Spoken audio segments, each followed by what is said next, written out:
Hi, I'm Max Dawson. Thank you for watching this video about the Bible.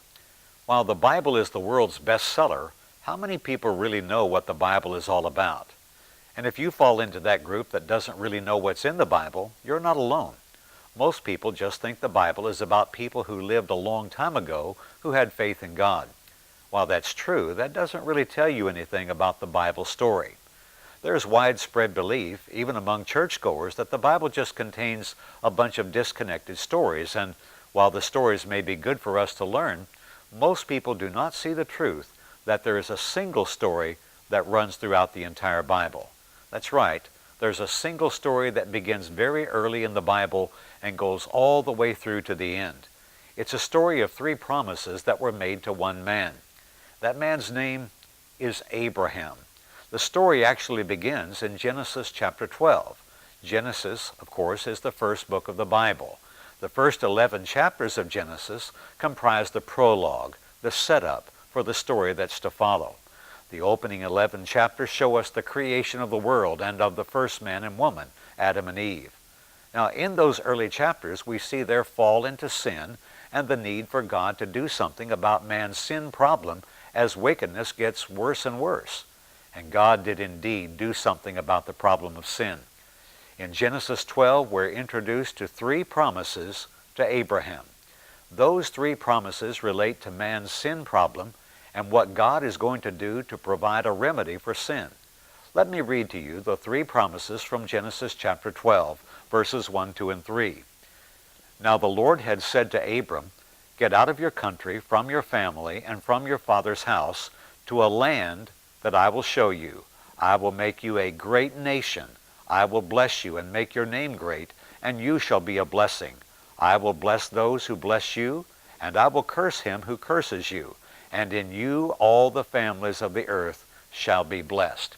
The three promises are a land promise, a nation promise, and a blessing promise. These three promises are what the whole Bible is about from this point onward. God is going to give an important piece of land to Abraham's family. Abraham's family is going to comprise a great nation, and they will live in that land. And finally, through Abraham's family, all the nations of the earth will be blessed. This third promise, the blessing promise, is about God's remedy for sin. Now later, in Genesis chapter 22 and verse 18, when God repeats this third promise, he uses the word seed as he talks about the promise to Abraham. This means that from Abraham's offspring, from his seed, would come someone who would be a blessing to all the nations of the earth. Let me read Genesis 22:18. Here the text says, "In your seed all the nations of the earth shall be blessed because you have obeyed my voice." The fulfillment of these three promises is what the whole Bible story is about from Genesis 12 to Revelation 22, the last chapter of the Bible. Virtually everything in the Bible story from Genesis 12 onward is about God fulfilling these three promises. Let me give you a brief preview of how those promises were fulfilled. The first promise is the land promise. It is fulfilled in God giving to Abraham's family the land of Canaan. The second promise is the nation promise. It is fulfilled in God building a great nation from Abraham's family, the nation of Israel. The third promise is the blessing or seed promise. It is fulfilled in the seed of Abraham, the offspring of Abraham, Jesus the Christ. Now the land promise and nation promise are important because God was preserving the family of Abraham until the coming of Christ. The story then finds its culmination in Jesus Christ. He is the one that the whole Old Testament story is leading up to. All of the Old Testament is pointing to Jesus Christ, the offspring of Abraham. Now there are lots of details to fill in on this story. Where do characters like Jacob and Moses and David and so many others fit in?